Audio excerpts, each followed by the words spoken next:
بسم الله الرحمن الرحيم. الحمد لله رب العالمين، والصلاة والسلام على رسوله الأمين محمد وعلى آله وصحبه أجمعين ومن تبعهم بإحسان إلى يوم الدين. بینندگان عزیز و گرامی شبکه جهانی وصال حق، السلام علیکم و رحمت الله تعالی و برکاته. باز هم با قسمت جدیدی برنامه قهرمانان خدمت شما عزیزان و سروران هستیم. اگر فراموش نکرده باشید، در قسمت گذشته برنامه قهرمانان ما در مورد سلطان محمود غزنوی صحبت کردیم، فاتح هند و سلطان محمود بتشکن که بزرگترین بت هندوها که سومنات نام داشت را شکست و هند را در قلمرو اسلام داخل نمود. این بار میریم یک بار دیگر به سوی مغرب اسلامی و خصوصا در کشورهای افریقایی، به خصوص موریتانیا و سنگال. وقتی که ما در مورد این قهرمانان صحبت میکنیم، از عمر ابن عبدالعزیز گرفته تا موسی ابن نصیر، طارق ابن زیاد، قتیبه ابن مسلم، محمد ابن قاسم، عبدالرحمن الداخل، عبدالرحمن الناصر، هارون الرشید، سلطان محمود غزنوی یا قهرمانانی که بعدا در موردشان صحبت میکنیم، اگر یک انسان منصف و عادل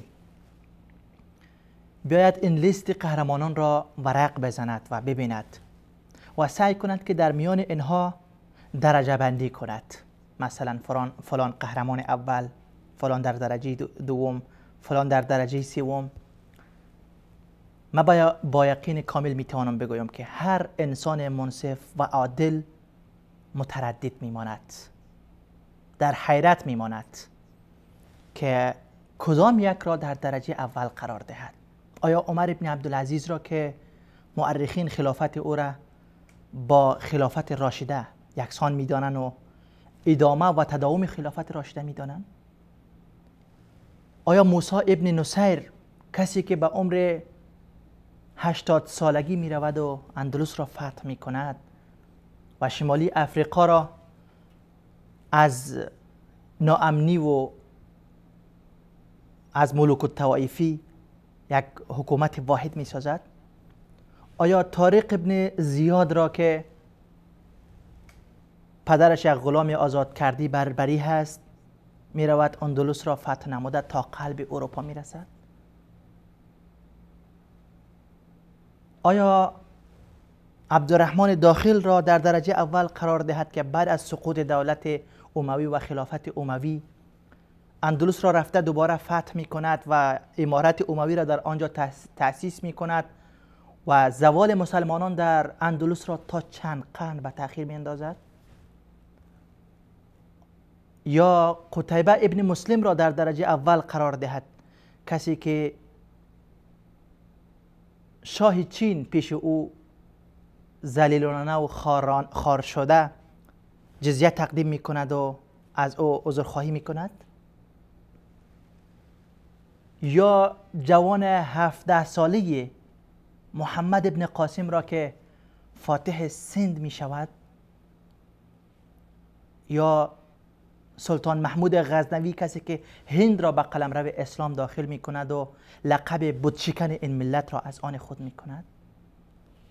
هر انسان منصف اینجا در حیرت می ماند که کدام یک را بر دیگر ترجیح دهد و افضلیت را نصیب او بگرداند، کدام یک را در درجه اول قرار دهد، در حالی که نفر بعدی بیشتر از او، نفر بعدی بیشتر از او و اول بیشتر از همه. یعنی ما نمیتونیم این گونه قضاوت بکنیم که فلان قهرمان درجه یک هست، فلان قهرمان درجه دو هست، فلان قهرمان درجه سه هست. هر کدام اینها مردانی بودن مانند امتها. اینها کسانی بودند که امروز حالت امت اسلامی را که میبینیم با این ذلت و خواری که دشمنان اسلام از هر سو بالای اینها چنگ انداختن و مسلمانان در هر جا شکست خوردن یا ذلیل و خوار شدن، متاسفانه اما این شیرمردان هر کدامشان، این دولت هایی که امروز ما آلمان و فرانسه و اسپانیا و چین و امریکا و فلان میگوییم، اینها هر کدامشان شاهان اینها پیش روی این ابرمردان ما ذلیل و خوار بودند. مجبور بودند سالانه برای این ابرمردان تاریخ درخشان اسلام جزیه بپردازند و زندگی آرام داشته باشند. واقعا خیلی مشکل است که ما کدام یک اینها را بر دیگر برتری بدهیم یا او را در درجه اول بنشانیم. هر کدام اینها صاحب درجه اول هستند. هر کدام اینها درجه یک و یکتاز میدان خود بودند، در هر کدام در زمان خود. البته در این قسمت از برنامه قهرمانان در مورد قهرمانی که صحبت میکنم واقعا داستانش خیلی عجیب است، خیلی عجیب است. ما امروز هم میبینیم حرکت های به نام اسلام آغاز می شود یا آغاز شدن. مسیر آنها را هم میبینیم به کجا روان هستند و چی میکنن. اما اینها، این قهرمانانی که ما در موردشون صحبت میکنیم واقعا یعنی از مدح بالاتر هست. الفاظ انسان پیدا نمیکنه که اینها را وصف کنه با آن القاب. امروز در مورد یا در این قسمتی از برنامه قهرمانان در مورد عبدالله ابن یاسین، مؤسس و بنیانگذار دولت مرابطین میپردازیم. دولت مرابطین یکی از دولت‌های اسلامی هست که تأسیس و بنیاد آن را همین قهرمان امروزی ما عبدالله ابن یاسین گذاشت. دقیقاً از وسط جنوبی موریتانی و شمالی سنگال منطقی بود که از آنجا این دولت آغاز شد و در آخر هم اکثریت مطلق آفریقا با جزء عظیمی از اروپا تابع این دولت اسلامی شد. داستان عبدالله ابن یاسین از جای آغاز می شود که موریتانیا، سنگال و کشورهای اطراف این دو کشور در زمان موسی ابن نصیر و طارق ابن زیاد که فتوحاتی داشتند فتح شده بود و اکثر این مناطق در زمان خلافت اموی به اسلام مشرف شده بودند.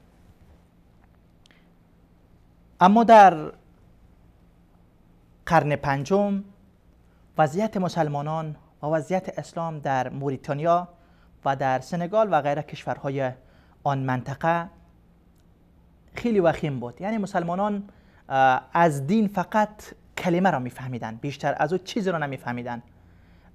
نه نمازی بود، نه روزی بود، نه شعائر اسلام دیده میشد. انواع و اقسام منکرات و گناهان در میانشان عام شده بود. زنا در میانشان عام شده بود. زنا با محارم در میانشان عام شده بود. ازدواج با بیش از 4 زن در میانشان عام شده بود. یعنی یک ملت جاهل بیخبر فقط به نام مسلمان بودن و کلمه لا اله الا الله محمد رسول الله را میخواندن. از آن بیشتر در مورد اسلام چیزی نمیدانستند.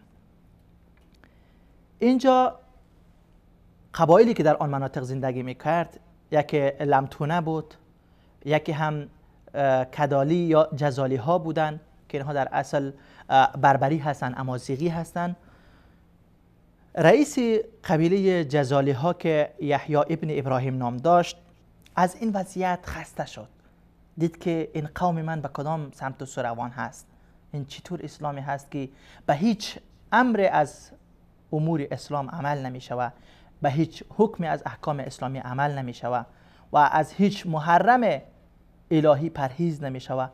از این حالت خسته شده بود. میخواست یک تغییری ایجاد بکند، این ملت را اصلاح بکند، اما علم نداشت، خودش هم جاهل بود. به این فکر رسید که او باید برود بیرون، سفر بکند، برای حج برود و در مسیر برگشت از حج از یکی از شهرهای بزرگ اسلامی که قیروان باشد از آنجا عالمی را با خود بگیرد و پس به موریتانیا برگردد و توسط آن عالم این ملت را دوباره به اسلام دعوت داده شود تا اینها اصلاح شوند. رفت حج کرد این یحیی ابن ابراهیم. از مسیر حج برگشت به قیروان آمد.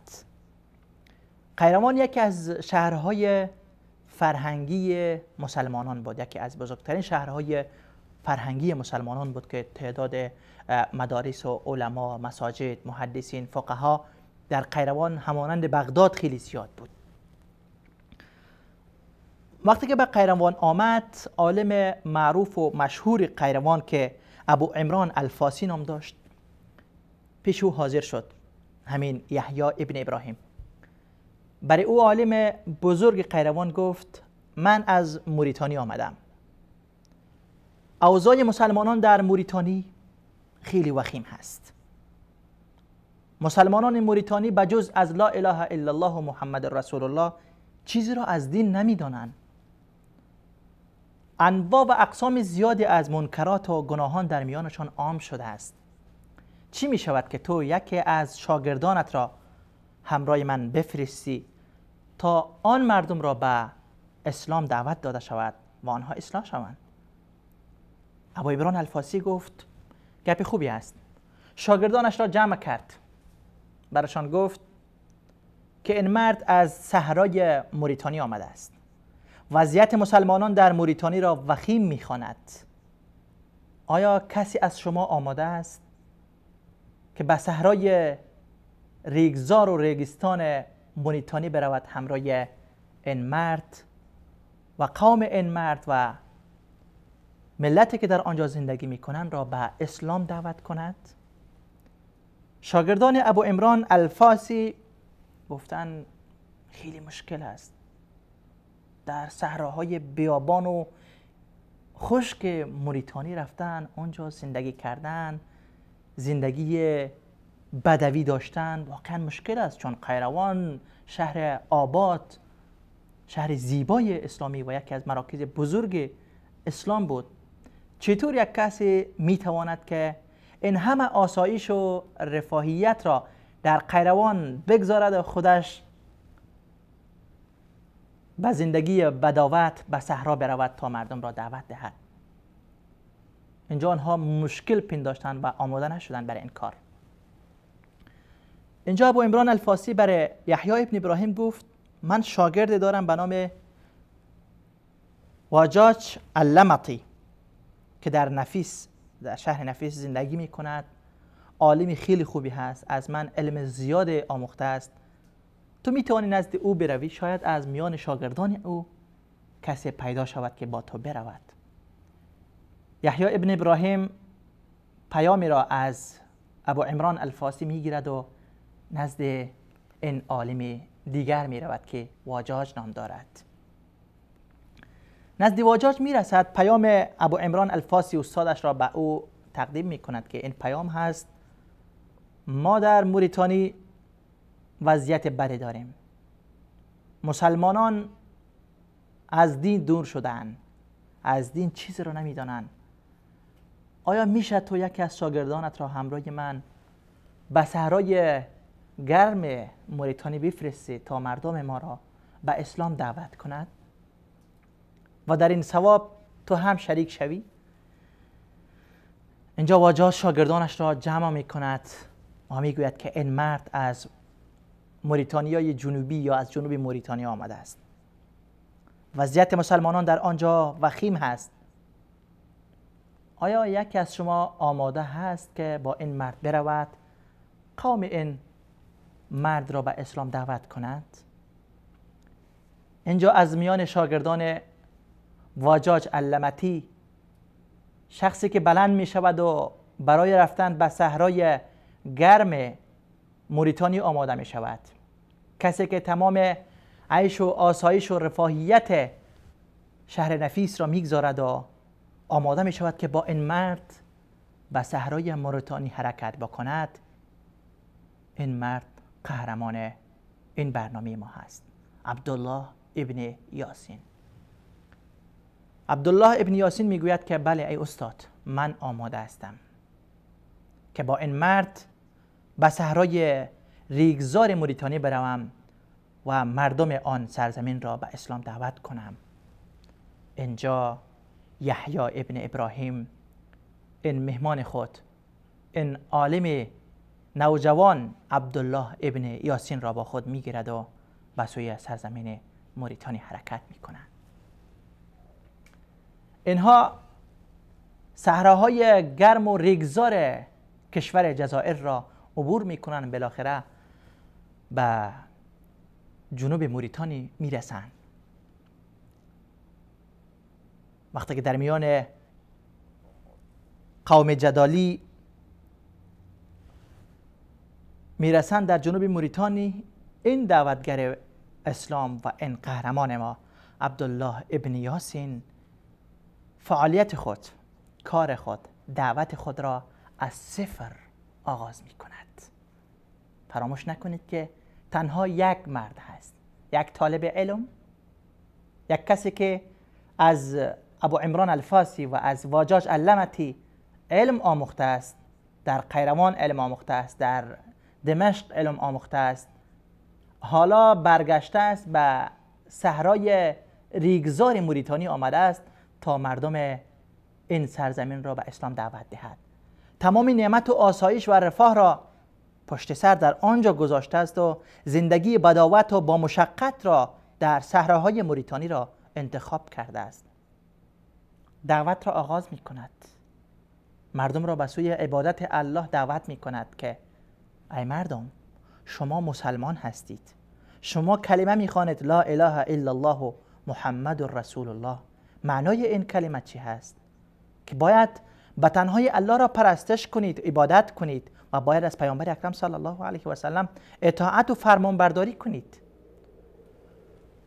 اینجا عبدالله ابن یاسین دعوت خود را آغاز می کند. البته مثل سایرین دعوتگران، از انبیا گرفته تا یاران آنها و تا بعدها هر عالمی که در هر جایی که ندای توحید را بلند کرده است، دعوت به سوی توحید و یکتاپرستی داده است، مشکلات سر راه این قهرمان ما می آید. اینجا مردم دعوت این عالم را نمیپذیرند، بالعکس بر او حمله می کنند، او را مورد توهین و تحقیر قرار می دهند، او را مورد لت و کوب قرار می دهند، او را مجبور می کنند که یا از شهر ما بیرون شو یا اینکه تو را از بین می بریم. این قهرمان عبدالله ابن یاسین به خاطر چی رفته بود به صحرای موریتانی؟ چرا این زندگی پرآسایش را در قیروان و شهر نفیس گذاشت و خود را به این همه مشکلات و مشقت ها واقع کرد و به موریتانی سفر کرد؟ آیا به خاطر این که مردم موریتانی او را توهین نموده و تحقیر نموده با لت و کوب از شهرشان بیرون کنند، از قریه‌شان بیرون کنند؟ واقعا چنین کردند. این قهرمان ما را مردم جنوبی موریتانی از منطقهشان بیرون کردند، بیرون راندند او را. امروز هم هر دعوتگری که صدای یکتاپرستی الله را بلند کند و به سوی یکتاپرستی الله دعوت کند، بندگان الله را از عبادت مخلوقات به سوی عبادت الله یکتا بخواند، با عین مشکلاتی که عبدالله ابن یاسین واقع شده است واقع خواهد شد. عبدالله ابن یاسین را بیرون کردن. اگر جای عبدالله ابن یاسین من و یا شما و یا کسی دیگر می بود چی می کرد؟ می گفت من چی خود را دیوانه کردم که تمام زندگی پرآسایش را در شهر نفیس و قیروان رها کردم، آمدم دنبال اینها در این صحرای ریگزار تا اینها را به دین الله دعوت کنم، اینها هم من را بیرون میکنن و از شهرشان بیرون میرانند. اما این قهرمان است، ابرمرد واقعی از ابرمردان تاریخ درخشان اسلام هست، شکست را نمیپذیرد. دعوتگران واقعی در زمانی که پیش رویشان مشکلات سر راه دعوتشان واقع می شود شکست را نمیپذیرند، شکست پذیر نیستند. عبدالله ابن یاسین از جنوبی موریتانی بیرون کرده می شود، از اینجا بیرون می شود، اما کجا برود؟ آیا برگردد به قیروان؟ نه خیر، به خاطر چی آمده بود که برمیگردد؟ آیا به خاطر اصلاح این امت نیامده بود؟ آیا او نمیدانست که در این مسیر با مصیبت ها و تکالیف و مشقت ها روبرو خواهد شد؟ میدانست. از جنوبی موریتانی حرکت میکند، باز هم طرف این صحرا پیش میرود، طرف سنگال حرکت میکند، در صحرای ریگزار سنگال قدم میگذارد، میرود به جایی که میبیند یک نهر آب هست، آثار آبی را آنجا میبیند، در پهلوی آن آب خیمه میزند. آیا میدانید که همراه این عالم و همراه این قهرمان و این ابرمرد از میان موریتانی ها چند نفر به دعوت از بیرون میشوند؟ بعضی مورخین میگویند تنها 2 نفر بیرون شد که یکیش همان یحیی ابن ابراهیم، کسی بود که با رفته این را از قیروان و از شهر نفیس آورده بود، و یک کسی دیگه هم. بعضی مورخین میگویند که 3 تا یا 4 تا. بالاخره بیشترین تعدادی که ذکر میکنن 7 نفر. از 2 الی 7 نفر با این عالم از موریتانی بیرون کرده شدن، رفتن به طرف سنگال، در صحرای سنگال سفر کردند تا جایی که آبی را گیر کردند، در پهلوی آب خیمه ای را نصب کردند و زیر اون خیمه عبادت الله را آغاز کردند و این عالم به این 2 یا چند نفری که همراهش بیرون شده بود به اینها دین اسلام را آموزش میداد، اینها را دعوت میداد، به اینها عقیده را میفهماند، به اینها یکتاپرستی را یاد میداد. از همین خیمه نام حرکت گرفته می شود که بعدها مرابطین گفته می شود، چون مرابط یعنی کسی که پیره می دهد، در بیرون از شهر رفته پیره می دهد تا هیچ ضرر متوجه این شهرنشین ها نشود، چون اینها هم از آبادی بیرون رانده شدن، در دشت رفته خیمه زدن و آنجا پیرداری دین و دعوت را می کردن.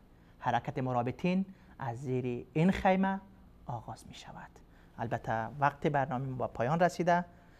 عبدالله ابن یاسین را با شاگردانش در زیر این خیمه میگذاریم.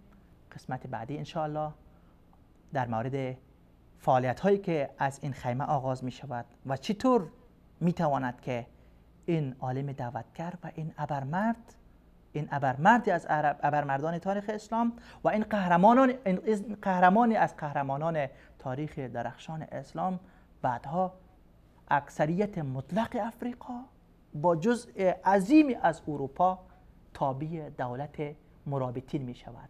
مرابطین مؤسسشان همین قهرمان ما عبدالله ابن یاسین که از 2 یا 7 نفر کار را از زیر این خیمه آغاز کردند. تا قسمت بعدی الله یار و مددگارتان. والسلام علیکم و رحمت الله.